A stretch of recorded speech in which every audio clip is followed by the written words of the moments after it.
How to set up eBay tracking for your ACEOs, quick and easy because I gotta go to the vet. Baby Doo has an appointment at 9:30, so this is not one of those get ready with me in 5 minutes things and then I'm lollygagging. Very first, you need to be using eBay on either your computer or the browser of your phone, not the app. You can't do this in the app. I don't know why you can't do it in the app. It is annoying. I agree. There are two parts to making this work right, and it's the setup and then how your actual listings look. On eBay, you're gonna find your name and then go to account settings. You're gonna think it's shipping preferences. You actually go to business policies. What you're gonna do is create policy, shipping. Give it a name that you know you're going to remember. Keep this at standard shipping. You could do the same cost for all buyers, or you could do a cost varies by buyer location. If you're doing free shipping, just wait a second. Click add primary service, type in eBay, and it's going to be the standard envelope, items up to $20. If you're doing free shipping, just select this box. If you're not doing free shipping, just put how much you want the buyer to pay for shipping for their first item and then for each additional item. And you can add multiple versions of this too.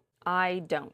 These I just leave blank. And then if you want to do international, you do have to select this. And you can do the same thing where you charge a certain amount per buyer, which international, I would suggest probably doing a little bit for that. Only really if you think you're going to be shipping things that weigh more than an ounce, because a global stamp will handle things up to an ounce like for the world. But if you sell larger things, you definitely should be charging shipping internationally because it gets crazy expensive. I just paid $40 to ship something to Australia. It's gonna be weird, but I'll show you what this looks like. I do eBay SpeedPack standard. That honestly, it's not that important which one you select because I'm only going to use these for ACEOs. I am just gonna do the global stamp price. 0 for additionals for me. This is what it looks like, and I think this is why I have such a good international sale-through rate. Because the thing with that eBay SpeedPack standard, it actually is like a regular shipping service, but there's not a way to select that you're going to be shipping these with an envelope on here. But if you just select one of these services without putting how much they should pay, it's going to charge them like $30 just to ship a letter. So that's why I do it like this.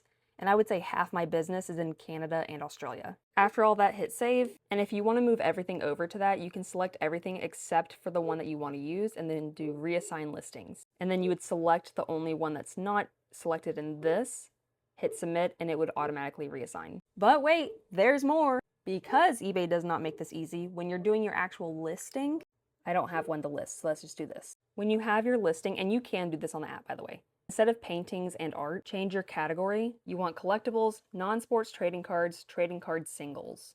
Done. I believe on my phone it prompts me to where I have to have a front and back photo, but I just use the back photo as like, I'll put the second part of the series if I do the same series. It's gonna have specific things asking about your card because it thinks that it's like a Marvel Universe one or something like that. I literally just put my name. If you want to fill all that out, you can. Really, the only one I do is the artist. And then I'll put yes. Then you can fill out everything else like normal. List it, and then when it sells, I should have filmed this yesterday. But here's an order from yesterday. When you pull up the order, it'll usually say buy a shipping label in this dark blue one and then more here. Normally, if you're shipping with a stamp, you'll do more and say marked as shipped. Otherwise, you'll just buy a shipping label. It's going to ask you how much it weighs. Just put 1 ounce. It should cost you 78 cents if you're in the States. I don't know if you can do this internationally. I'm gonna be so for real. And if anyone's looking at my eBay, I am sold out of anything that's not a print. My originals all sold last week, which is awesome.